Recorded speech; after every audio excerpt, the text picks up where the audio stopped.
चिराग पासवान अपन अलग स्टैंड ले बड़े और ये स्टैंड अगर कहीं जौन भीतर खाना में चर्चा चल रहा बा और भारत लाइव के सूत्र बता रहा बड़े कि प्रशांत किशोर पूरी तरह से योजनाबद्ध तरीका से तेजस्वी यादव के साथ साथ ये युवा टीम के जोड़े के प्रयास में लागल बड़न, जना में चिराग पासवान भी बड़न, पप्पू यादव बड़न, कांग्रेस बा, आरएलएसपी बा और वीआईपी बा।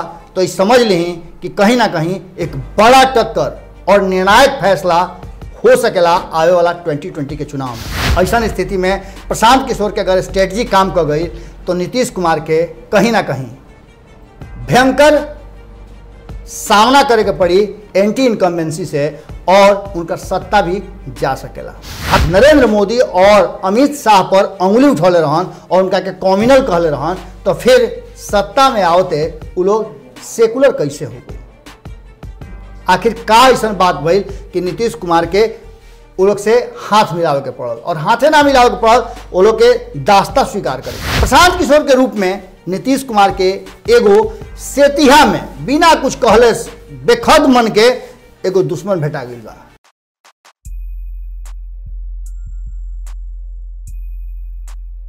दोस्त भा दुश्मन जहां जहां लुकाइल बाड़े सरेआम हो जाइ हैं। अब की हाली 2020 के चुनाव में दोस्त आ दुश्मन सभे के काम हो जाई। गोलातन हीरा अभिनंदन बार बोलो के अपना कार्यक्रम जो ना के नाम है खूटा ठोक के। आज विषय थोड़ा सा गंभीर बा और विषय गंभीर ऐसे बा कि आज के खूंटा चरतरफा ठोका रहल बा। अब हमें देखे के होई कि मजबूत खूंटा केकर बा। सबसे मजबूत खूंटा के दावेदारी नीतीश कुमार के बा। उनकर कहना बा कि हमरा से मजबूत खूंटा केहू के नहीं खे, लेकिन वो खूंटा में अब कहीं ना कहीं पानी डाल करके और कबारे के उपाय उनका साथी लोग कर रहा बा। जैसे कि देख ले कब कि लगातार चिराग पासवान नीतीश कुमार के खूंटा कबारे खातिर आपन खूंटा गाड़े खातिर पूरी तरह से तैयारी में लागल बा। और ये उखाड़ कबार में भारतीय जनता पार्टी चुप्पी सध ले बा, लेकिन नीतीश कुमार के एक तरफा ना चरतरफा हमला झेले के पड़ता। सत्ता में तो बढ़ले बड़न, जनता के मन मिजाज का हुई तो अलग बात बा, लेकिन उनका साथी और विरोधी सब उनका के कटघरा में खड़ा कैले बड़न। और ये बार बार कहा जाता कि आपन खूंटा सहित लोटिया कमरी सब लेकर के तू से अब फरार होखो, कारण कि 15 साल में बिहार के विकास के नाम पर विनाश कर दिले बा। ये बात जहां एक तरफ लगातार आरजेडी कर रहा बा, ओइजे दूसरा तरफ अब एलजेपी भी ये बात कह रहा बा कि 15 साल के समय बहुत लंबा होला। एक पहले रोल के याद हुई कि कोरोना संकट से पहले जब चुनावी सुगबुगाहट थोड़ा कम रहे तो भारतीय जनता पार्टी के ऐसा कई गो नेता बनन जौन की नीतीश कुमार से साफ तौर पे ये आग्रह कैले रहन और निहोरा भी करते रहन कि अब 15 साल हो गई, अब उनका सत्ता के स्वतः हस्तांतरित कर देवे के चाहिए। ये सब बात में लगातार भारतीय जनता पार्टी चुप्पी साध करके और सारा बात सुनत और समझत रह गई। रुआ याद हो कि संजय पासवान कौना तरीका से नीतीश कुमार से निहोरा कैले रहन और भारतीय जनता पार्टी के भी बात कहले रहन कि अब भारतीय जनता पार्टी के उस समय आ गई बा कि आपन मुखिया और मजबूत खूंटा जबरदस्त ढंग से गाड़ो और 2020 के चुनाव में अपना दम पर चुनाव लड़ो। हालांकि कमो बेश अगर देखा जाओ तो स्थिति धीरे धीरे वो तरफ जा रहा बा। चिराग पासवान के हड़हो मचौला से एनडीए में स्थिति ठीक नहीं है, लेकिन ये सब के बाद एक चीज जो बहुत मजबूती से निकल के सामने आ रहा बा, वो लोग से पहले भी कहले रही कि दोस्त से बड़ दुश्मन केहू ना होला। अगर दोस्त दुश्मनी साधे तो समझ ली कि उस सबसे ज्यादा घातक होला। और ये घातक प्रक्रिया जो बा उस शुरू भी लगभग हो चुकल बा। कैसे शुरू भइल बा तो प्रशांत किशोर के नाम रुअल भुलाइल ना हो। प्रशांत किशोर बिहार के विकास के तरफ ले जाए खातिर कुछ योजना बनाओ तरे और योजना के तहत उनकर कहना बा कि राजनीति में उनकर प्रवेश अभी नहीं होखे वाला, लेकिन सक्रिय रूप से होके या फिर सांकेतिक रूप से होके कहीं ना कहीं प्रशांत किशोर के प्रवेश हो गई बा। और प्रशांत किशोर अपन एगो पुरान ट्वीट के जैसे ही पिन कैले है अपना ट्विटर पर, बवाल पूरे मीडिया जगत में उठ गई है और एक जवाब भी दिया के शुरुआत हो गई है। इस सब बात के लेकर के कहीं ना कहीं बिहार के राजनीति में एक बार फिर से उमस बढ़ा दिले बड़े प्रशांत किशोर के रूप में नीतीश कुमार के एगो सेतिहा में बिना कुछ कहले बेखद मन के एगो दुश्मन भेटा गई बा, जो लगातार नीतीश कुमार के हर एक्शन रिएक्शन पर प्रतिक्रिया दे रहा बा। प्रशांत किशोर के कहना बा कि अभी कोरोना संकट के दौरान नीतीश कुमार जौना तरीका से चुनावी मोड में आ गई बड़न और भारतीय जनता पार्टी भी उनका साथ साथ चुनावी मोड में बा। इससे साफ पता चलता कि बिहार और बिहारी से ये लोग के कोई लेना देना नहीं है। ये लोग के हर हाल में सिर्फ वोट चाहिए और सिर्फ वोट चाहिए। एक साथ साथ जांच के प्रक्रिया पर भी सवाल उठाते हुए जहां एक तरफ विपक्ष सहित अब तो एलजेपी भी बात के कह रहा बा कि कोरोना के बढ़ते संकट के देखते हुए नीतीश कुमार के और भारतीय जनता पार्टी के भी चुनाव आयोग से आग्रह करे के चाहिए कि चुनाव के आगे बढ़ा दिया। पर नीतीश कुमार के सबसे ज़्यादा कैसे हूँ इन के प्रकार न ये पूरे माहौल में चुनाव के प्रभावित करके कुर्सी हथियाना बा, जौन की अब संभव नहीं है। जहाँ एक तरफ चिराग पासवान पूरा मजबूती के साथ नीतीश कुमार के विरोध कर रहा बान, ओजे दूसरा तरफ रुआ देखले हो कब कि बड़ी तेजी से तेजस्वी यादव आगे बढ़ रहा बान। तेजस्वी यादव लगातार चाहे वो पटना में रह के नीतीश कुमार के विरोध करे के होके या फिर गोपालगंज में जाकर के नीतीश कुमार के जौन शासन और सुशासन के जौन नकाब बा ओकरा के नोचे के बात होके, रामाश्रय कुशवाहा के परिवार से जाकर के मिले के बात होके, मृतक रामाश्रय कुशवाहा के हत्या हो गई रहे, उनकर पत्नी अनशन पर रही, उनका से राखी बनवा करके जे कुछ भी भइला ये बहुत बड़ा एगो इम्पैक्ट लेकर के आयल बा वर्तमान राजनीति में। ये सब बात के बीच पूरा जम करके जहां ये दोनों आदमी नीतीश कुमार के पूरी तरह से घेरत आनन, वो ये कांग्रेस आरएलएसपी वीआईपी तो बढ़ले बन का साथ है। लेकिन चिराग पासवान के और अब प्रशांत किशोर के एंट्री से पूरी तरह से नीतीश कुमार संशय में और समस्याग्रस्त हो गई बा। हालांकि प्रशांत किशोर के लेकर के अब तक जे भी बात बा वो कहीं ना कहीं ट्विटर और सोशल मीडिया के माध्यम से बा। सोशल मीडिया के माध्यम से प्रशांत किशोर अपन उपस्थिति बिहार में दर्ज कर दिले बाड़े और कहीं ना कहीं अभी बात लागता कि भीतर खाना में चिराग पासवान और तेजस्वी यादव के जैसे 2015 में नीतीश कुमार और लालू प्रसाद के एक जगह जोड़े में और कांग्रेस के ओमे जोड़न के काम करवावे में प्रशांत किशोर अपन बेहद निर्णायक भूमिका निभौले रहन।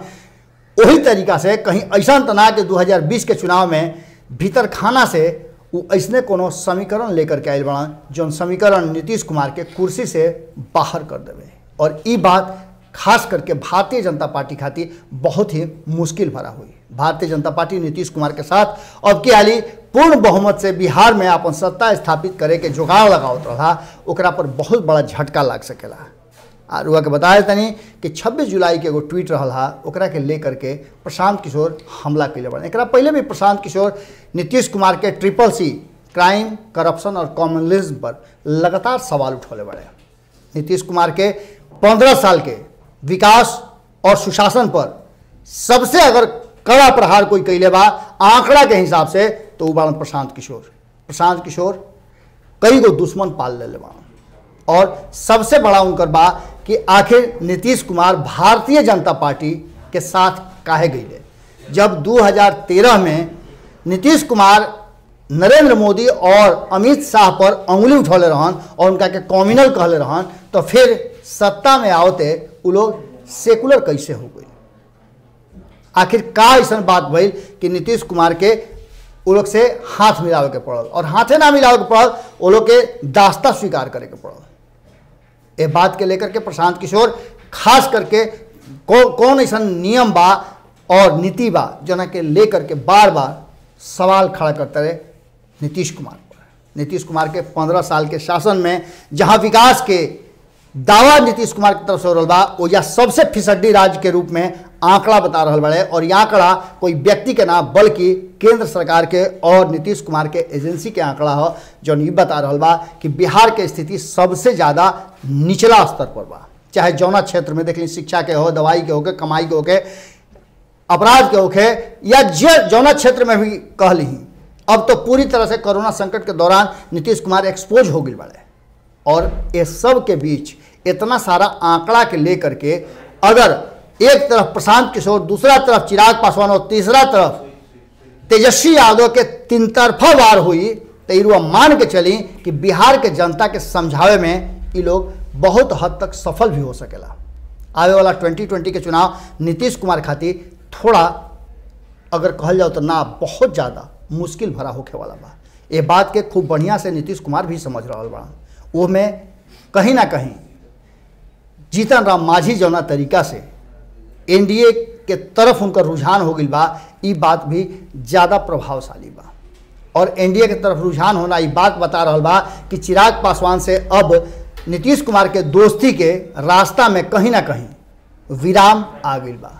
भारतीय जनता पार्टी प्रयासरत रहा है, लेकिन शायद भारतीय जनता पार्टी के बात ना मानते हुए कहीं ना कहीं चिराग पासवान और अपन अलग स्टैंड ले बड़े। और ये स्टैंड अगर कहीं जौन भीतर खाना में चर्चा चल रहा बा और भारत लाइव के सूत्र बता रहा बड़े कि प्रशांत किशोर पूरी तरह से योजनाबद्ध तरीका से तेजस्वी यादव के साथ साथ ये युवा टीम के जोड़े के प्रयास में लागल बड़न, जना में चिराग पासवान भी बड़न, पप्पू यादव बड़न, कांग्रेस बा, आरएलएसपी बा और वीआईपी बा।